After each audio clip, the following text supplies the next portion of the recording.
Boa noite a todos e todas que nos assistem neste momento. Sejam bem-vindos a mais um programa Mais Saúde.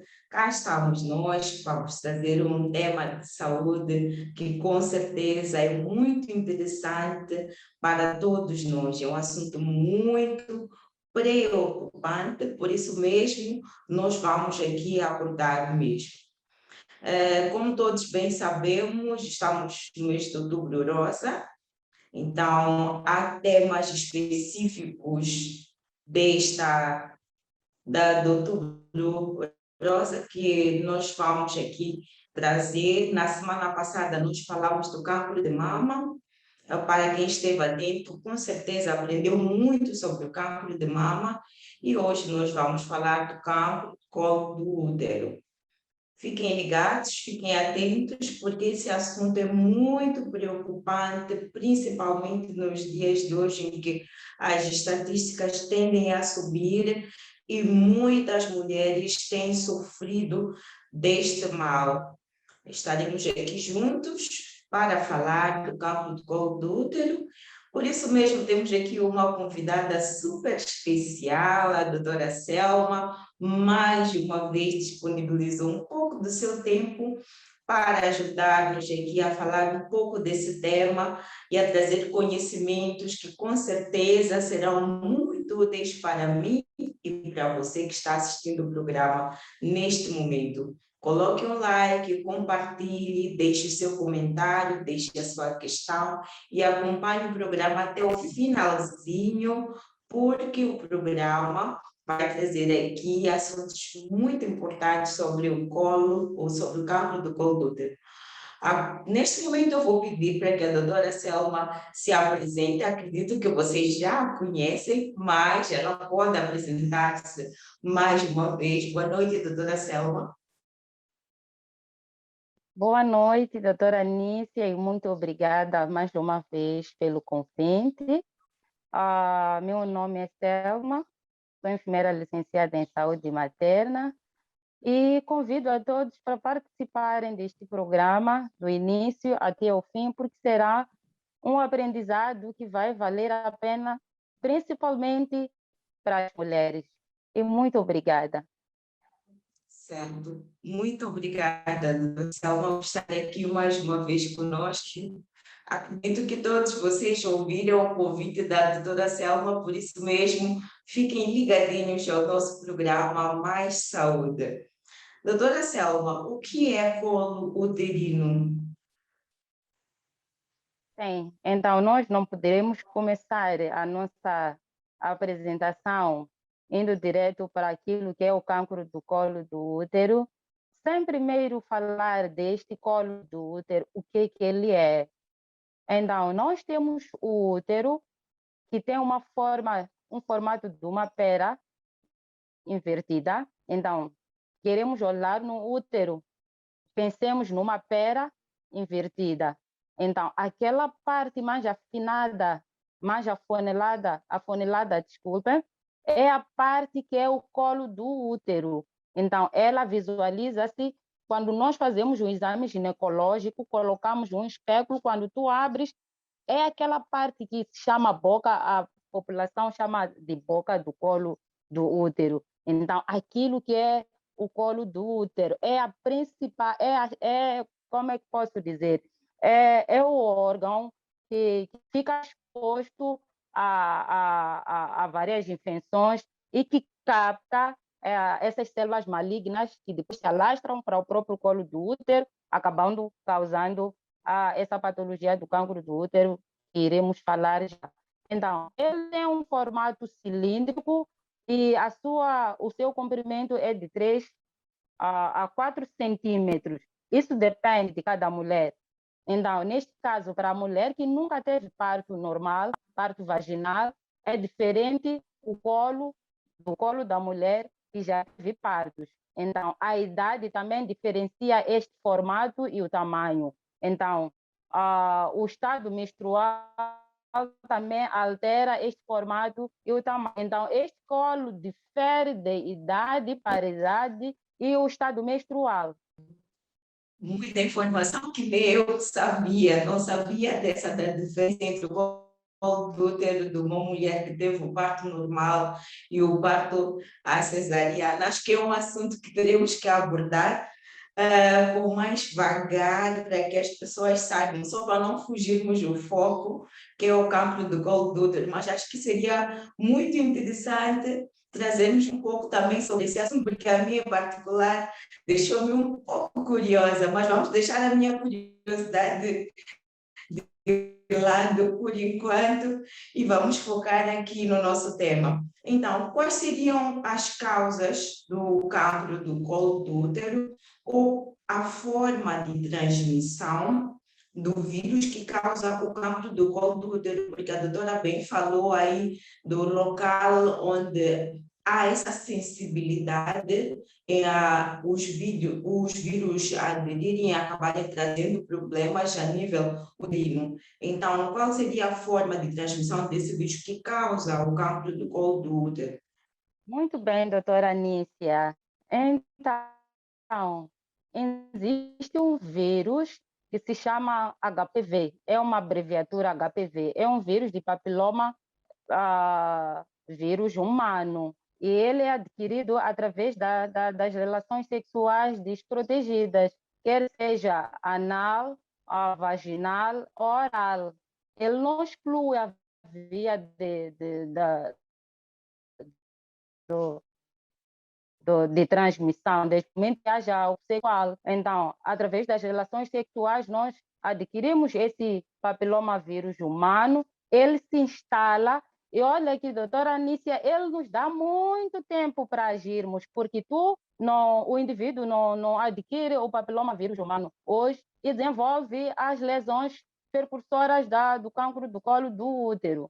Tu pode adquirir o vírus e tens 10 anos para esse vírus se multiplicar e causar o cancro do colo do útero, que primeiro até causa as lesões percursoras do cancro do útero, e depois, se não tratadas essas lesões, é quando já causa o cancro do colo do útero.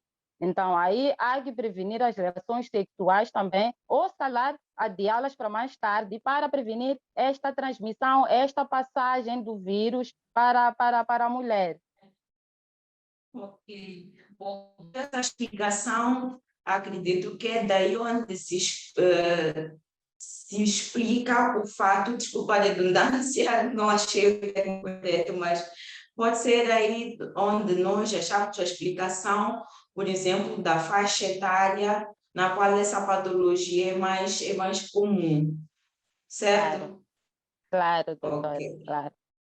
Porque é uma patologia típica de mulheres que por vezes já estão a entrar até em menopausa, que quer dizer que o vírus pode ser adquirido aí na fase adulta, aos 25, 30, e depois só vem agir já aos 40, 50 anos. E aí nós vemos que muitas Exatamente. mulheres, exato, muitas mulheres que sofrem de cancro de colo do útero já estão nessas faixas etárias e não nas faixas etárias assim da juventude ou na fase adulta. Então, muito obrigada pela explicação. Já matou-me também aqui uma curiosidade, porque eu já estava bem curiosa em saber o porquê de ser uma patologia que acomete mulheres já na fase de menopausa, na sua maioria. Tá certo. Quais Exatamente. seriam Sim. os sintomas que uma mulher com cancro do colo do útero pode apresentar? Já vimos que é uma doença que leva muito tempo para agir, porque a multiplicação desse vírus leva muito tempo também para que se faça sentir no organismo. Então, quais seriam os sintomas desta patologia? Então, doutora Nícia, este tema é muito toca-me muito, comove-me muito, muito mesmo, porque é uma patologia fatal, em que quando já há presença de sintomas, é porque o cancro já se instalou. Então, só pelo fato dele nos dar um tempo, muito tempo, 10 anos, para o HPV se transformar em lesões pré-cancerosas e depois passar para o cancro do colo, é muito tempo para o profissional de saúde agir. mas isto só se faz ou é fazível quando esta mesma mulher se aproxima antecipadamente aos provedores de saúde. Então, este tema me comove muito. Os sinais e sintomas do cancro do colo. Então, a mulher pode apresentar corrimento persistente com uma coloração rosada ou amarelada e com forte odor ou forte cheiro. Então, esta mulher também pode apresentar um sangramento fora da menstruação, um sangramento de causa inexplicável. Então, ela também pode referir um sangramento após as relações sexuais e também pode apresentar uma dor pélvica. E para os casos mais graves, esta mulher já tem comprometimento dos outros órgãos vizinhos. Estou a falar da bexiga. Esta mulher já apresenta dificuldades a urinar. A urina pode sair com sangue, que se chama urina hemática, e com muita dor dessa bexiga por causa da presença dessas células malignas. Então, mais uma vez, há que fazermos o rastreio e o diagnóstico precoce, que é para prevenirmos esta situação, porque quando já a mulher apresenta esses sintomas todos que mencionei, é porque já está na fase do cancro. Falando algo muito importante e que é muito comum nas mulheres, que é o corrimento vaginal. É um problema que muitas mulheres apresentam. Então, já vem aí um puxãozinho de orelhas que é melhor se aproximar ao médico para identificar que tipo de corrimento tem, porque com os vídeos no YouTube, muitas de nós temos a tendência de procurar um remédio caseiro, algo que venha a melhorar, e o que acontece por vezes? A automedicação, a procura desses pequenos recursos pode atrasar no diagnóstico de patologias que são sérias e graves. Então, temos sempre a tendência de procurar um recurso caseiro, temos medo de ir ao hospital. Então, é bom irmos ao médico para procurar ver se o corrimento vaginal que nós temos é rosado, amarelado ou se é branquinho e inofensivo. Então, vem aí um chamado de atenção a todas as mulheres que nos assistem, aos homens também, por favor, deem um puxãozinho de orelha às vossas parceiras, para que elas possam ir fazer o teste. E aproveitem agora que estamos no Outubro Rosa, há sempre profissionais disponíveis a atender e a ajudar no que for preciso. Como é que nós podemos prevenir, doutora? É uma patologia que, pela sua natureza, é bem grave, é muito. Quando nós descobrimos, é porque já está numa fase do cancro já instalado, então não temos como, o tratamento aí é inevitável. Então, há formas de prevenção, como é que nós podemos prevenir e gostava também logo de saber em relação ao tratamento, se tem tratamento, qual é o tratamento dessas lesões precursoras do cancro uterino. É assim, a prevenção do cancro do colo uterino, ele compreende 3 momentos e existem já existem as novas normas aprovadas pelo Ministério de Saúde dessa prevenção do cancro do colo uterino. Então, o primeiro momento é a prevenção primária. Temos a prevenção primária em que consiste na vacinação contra o HPV. E tem uma novidade, doutora, já existe a vacina contra o HPV. Então, é administrada essa vacina e impede o surgimento dessas lesões pré-cancerosas que mais tarde podem se desenvolver em cancro do colo do útero. E a outra novidade é que em novembro esta vacina estará disponível para ser administrada em crianças com 9 anos.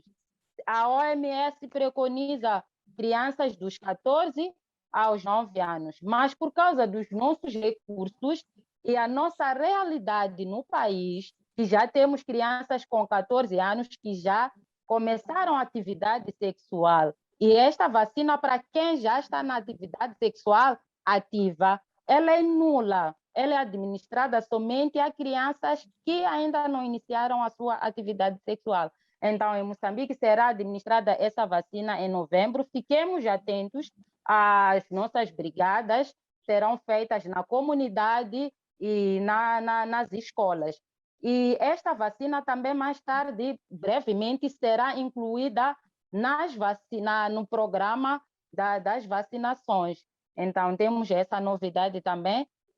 Estava a falar da vacinação primária. Antes não tínhamos, mas agora já temos a vacina disponível no nosso país, que brevemente será administrada nessa faixa etária que acabei de mencionar. Então, e também salientar que a vacinação contra o HPV não exclui o rastreio do cancro do útero, porque existe uma percentagem ínfima que possa cursar com o surgimento dessas lesões, mesmo tendo tomado a vacina. Então, a vacinação não exclui o rastreio, que isso fique claro. E também a prevenção secundária, estamos a falar do próprio rastreio, é o ver e tratar. Então, o rastreio é feito através do exame chamado VIA, a visualização com acético. Então, é colocado o ácido acético ao nível do colo uterino durante 1 minuto. Então, se retirada se feita a visualização de lesões, significa que esta via é positiva e esta mulher deve ser tratada.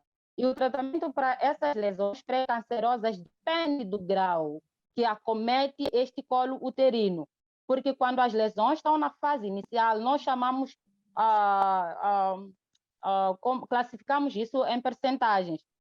Se o colo uterino está afetado abaixo de 75%, existe um tratamento que se faz que se chama crioterapia. É um tratamento de congelamento do colo naquela área da lesão acetobranca. Não dói, é barato, é acessível, é fácil de receber esse tratamento em qualquer unidade sanitária, desde que haja um profissional de saúde treinado. Volto a frisar, não dói, não é doloroso, é um exame muito fácil. Então, ele garante com que essas lesões acetobrancas regridam e não culminem com o cancro do colo uterino.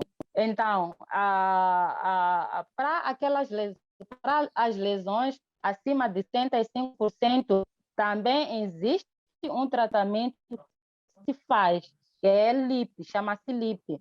Esse tratamento consiste em remoção de toda aquela área afetada pela lesão acetobranca. Volto a frisar também que a LIP não dói, porque a mulher é submetida a uma anestesia local. Ela não sente dor. Faz anestesia local ao nível do útero, do colo do útero, e se remove aquela lesão afetada. Então, mais uma vez, convido as mulheres a aproximarem as unidades sanitárias para fazerem rastreio e que se faça o diagnóstico e o tratamento precoce. Na prevenção terciária, é a fase mais avançada. Estamos a falar já do próprio cancro do colo uterino, em que, na fase inicial, este cancro ainda tem cura. O que é que se faz? Se faz um exame cirúrgico, que é a esterectomia. A esterectomia, o que é? É a remoção do útero. As mulheres sempre perguntam, quando forem a me tirar o útero, eu não vou, a relação sexual não será prazerosa, eu não terei mais filhos, eu não irei ver a menstruação. Claro que não irá ver a menstruação, porque o que causa a menstruação é a parte interna do útero. Não irá ver a menstruação, não irá ter a capacidade de acomodar o feto mas terá vida sã. Sim. Então, a relação sexual não será impedida porque o pênis não penetra até a cavidade uterina.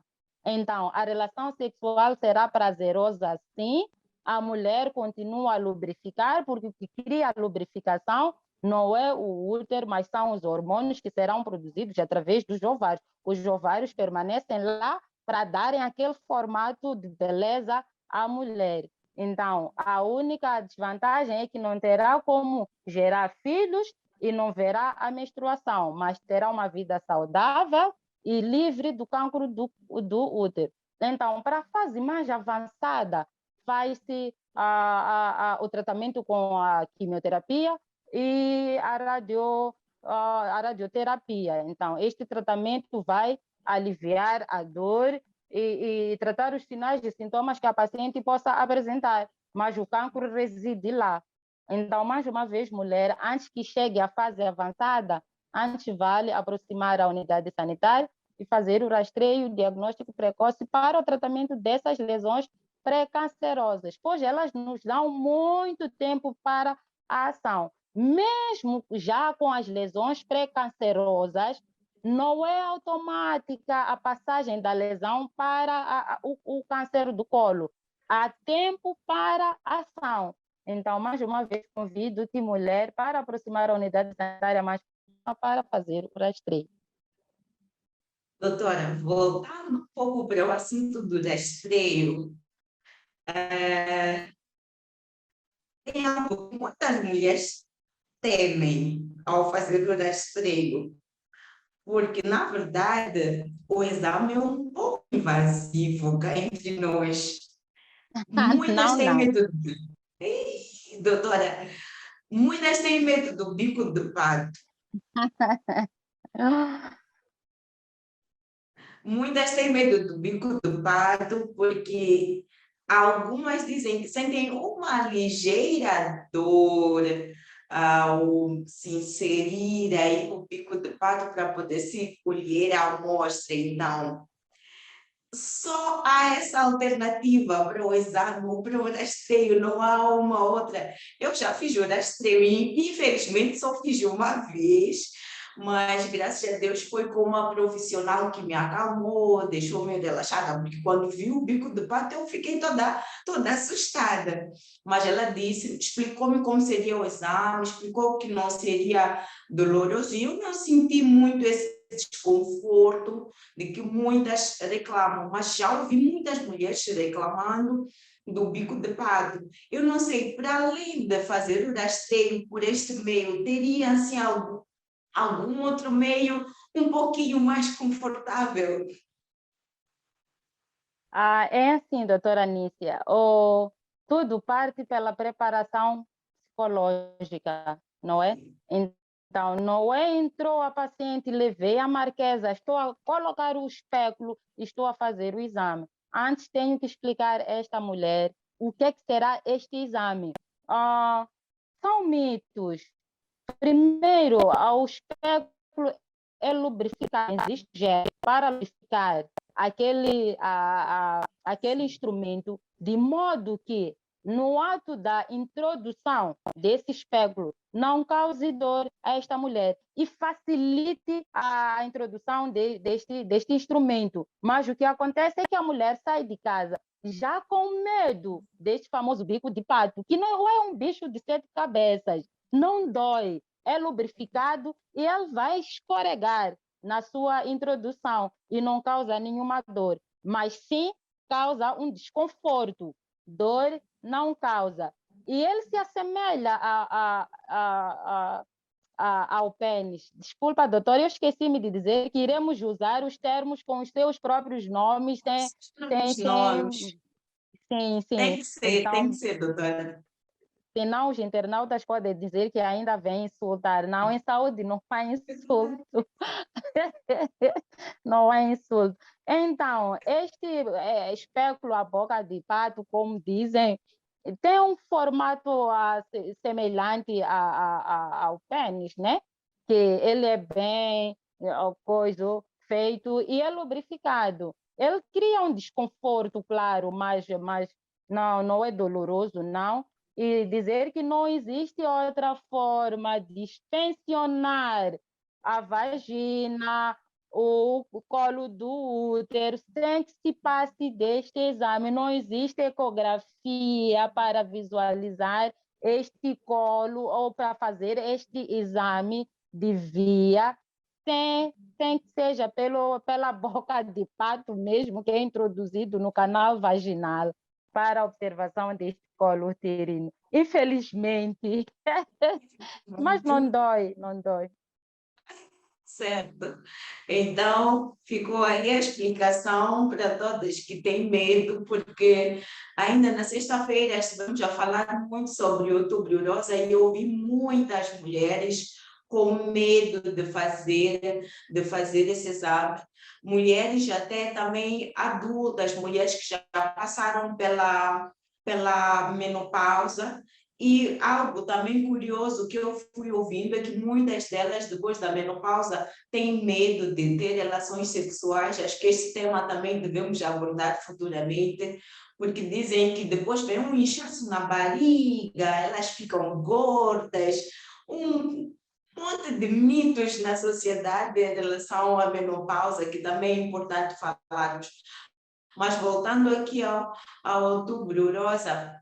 Só para acrescentar nos testes disponíveis para este rastreio, para além da via, que é a colocação do ácido acético para visualizar essas lesões de acetobrancas, estou a falar da prevenção secundária. Existe um teste também que é chamado de PAP test, o teste de Papa Nicolau, que consiste em colher o material ao nível do colo cervical e endocervical e depois se coloca numa lâmina e é um exame microscópico. Então, leva-se para o laboratório que é para se estudarem as células presentes naquela região do colo do útero. Também permite dar-nos um diagnóstico e também pode-se fazer uma colposcopia. Existe um aparelho também chamado colposcópio, que depois da colocação do ácido acético, ele ajuda na visualização da lesão acetobranca e até onde esta lesão pode cobrir para a posterior o devido tratamento. E também na fase avançada, numa suspeita de cancro do colo uterino, faz também uma biópsia, que é a remoção de uma parte do tecido afetado, que também se leva para a anatomia patológica para se fazer esse estudo. Ele é feito ao nível dos hospitais provinciais, centrais, rurais. Este exame também é disponível. A biópsia é feita ao nível dos hospitais centrais. A colposcopia também está disponível nas unidades, nos hospitais provinciais, distritais e centrais. Então, a mulher, se o profissional de saúde vê que há necessidade de pedir um PAP teste sem esse recurso, ela refere para a unidade sanitária de referência para que esta mulher faça este exame. E também pode colher este material e enviar, o próprio profissional de saúde enviar para a unidade sanitária com capacidade de fazer este exame laboratorial e depois receber o resultado e convocar a paciente para lhe disponibilizar o resultado e o possível tratamento. Eu queria fazer mesmo essa questão, se a pessoa se dirige ao hospital e diz, venho fazer Papa Nicolau, ou venho fazer... Então, eis a resposta aqui de internautas. O profissional de saúde vai referir a um outro serviço específico de acordo com os primeiros testes que foram feitos e de acordo com os resultados que se visualizarem. Então, depois dos resultados, aí se vê qual é a necessidade ou qual o passo a seguir, porque temos sempre também aquela tendência de estudar sobre o assunto e chegamos ao médico já vamos com o nosso diagnóstico, já dizemos o que nós queremos. É como alguém que chega no consultório e diz, bom dia, doutor, como está? Ah, eu estou bem. Ah, o que é que sente? E a pessoa já vem dizendo, ah, não se preocupe, eu só quero uma receita de paracetamol. Não é bem assim. Nós temos esse hábito de ir com um diagnóstico e pedir logo a medicação. Deixemos os profissionais de saúde fazerem o seu trabalho para que possamos ter sucesso depois no fim da medicação, porque se nós tirarmos conclusão em relação ao que nós temos sem um exame, a probabilidade de voltar com o mesmo problema já numa fase avançada é maior. Doutora, muito obrigada. Já estamos mesmo a chegar ao fim do nosso programa e, neste momento, queria pedir as considerações finais. Talvez, antes das considerações finais, falar da população-alvo e da Sim, sim, sim. periodicidade desse rastreio para o cancro do colo uterino. Então, as normas foram atualizadas recentemente, ao mês passado, em que as mulheres HIV portadoras do vírus de imunodeficiência adquirida, que é o HIV, temos a faixa etária dos 30 aos 49 anos. Essa é a norma atualizada.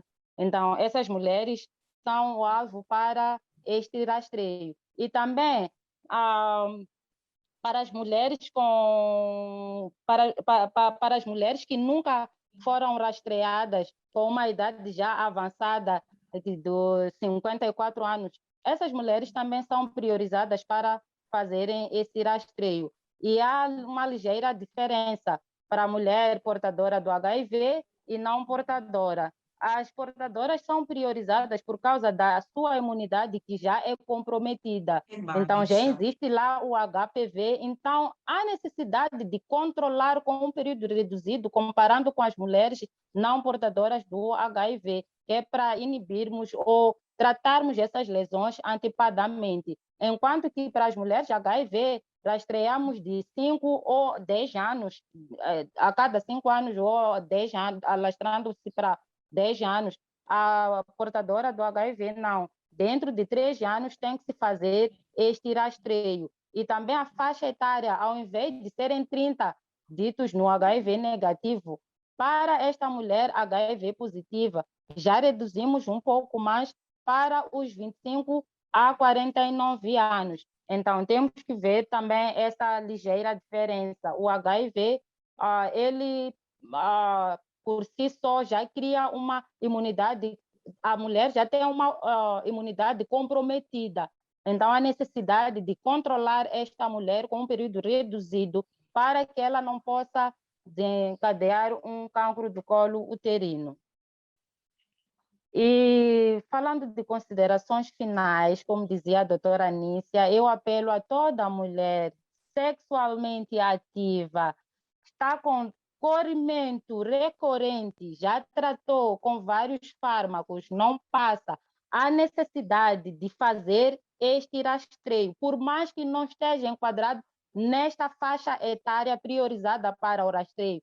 O fato de ter leucoreias recorrentes, há necessidade de aproximar ao médico, à unidade sanitária mais próxima, para fazer este rastreio. É fácil, é barato e é disponível em qualquer unidade sanitária. E dizer muito obrigada mais uma vez pelo convite.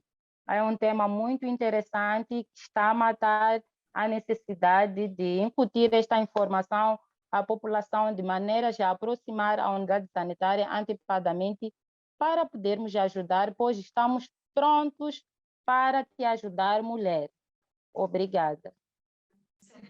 Muito obrigada, doutora Selma, por estar aqui conosco mais de uma vez e por toda a informação extremamente importante que deixou aqui ficar para todos que estão a acompanhar. Não tenham medo de fazer o rastreio, como a doutora Selma muito bem disse. Dirijam-se à unidade hospitalar, façam o exame. Por favor, não tentem se autodiagnosticar e fazer medicações, não tentem tratar os pequenos sinais que vão surgindo, não tentem tratar sem o parecer médico, porque por vezes nós nos autodestruímos sem perceber. Estou com um corrimento, vou usando todos os recursos que vejo na internet, vinagre de maçã, limão, todos aqueles recursos que todas nós muito bem conhecemos.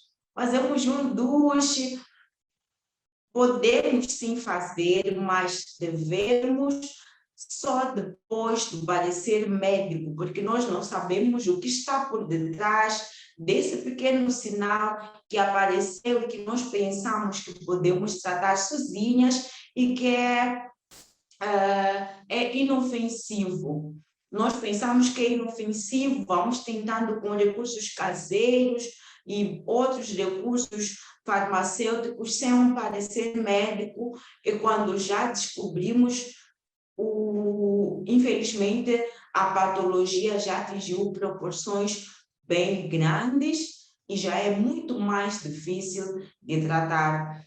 Todos os sinais que vão aparecendo não devem ser ignorados. Vamos todos nos dirigir à unidade hospitalar e fazer o exame como deve ser.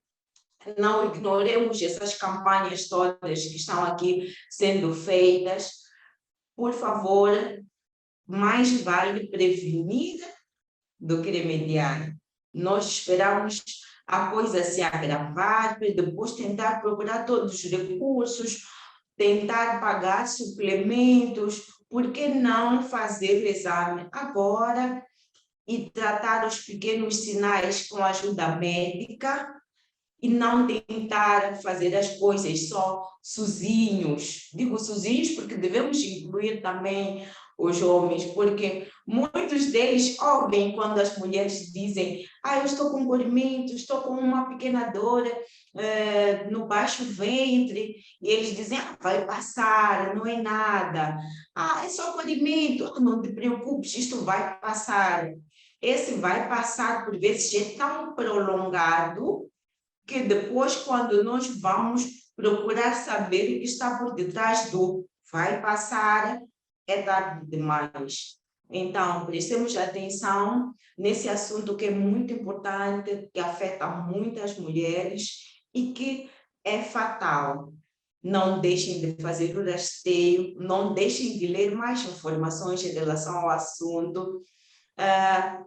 Assistam ao nosso programa, coloquem um like, subscrevam-se nas nossas páginas, compartilhem, não cansem de compartilhar, por favor, porque é um tema extremamente importante. Se tiverem dúvidas, deixem as vossas dúvidas, que nós prontamente vamos responder, mas não deixem de se fazer a unidade hospitalar, porque muitas também têm medo de se fazer ao hospital, preferem tirar as dúvidas por chamada. Por vezes a explicação assim, num contato pessoa a pessoa é muito diferente de uma explicação telefônica.